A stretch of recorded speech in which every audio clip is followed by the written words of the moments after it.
Module 1. I learned that the core of the Dominican way of life, prayer, study, community, and service.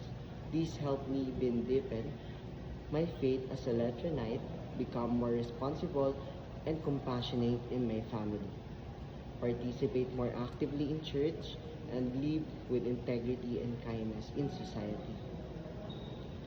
For Module 2, this module taught me to respond to God's revelation through action.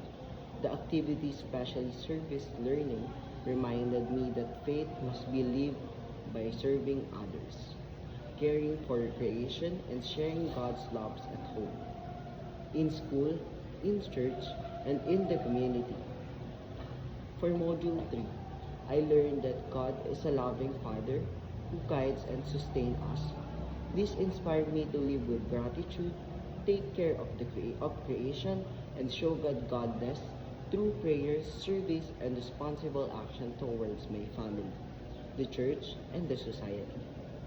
For Module 4, I learned that being a true disciple of Jesus means living out his values, humility, compassion, service, and obedience to God.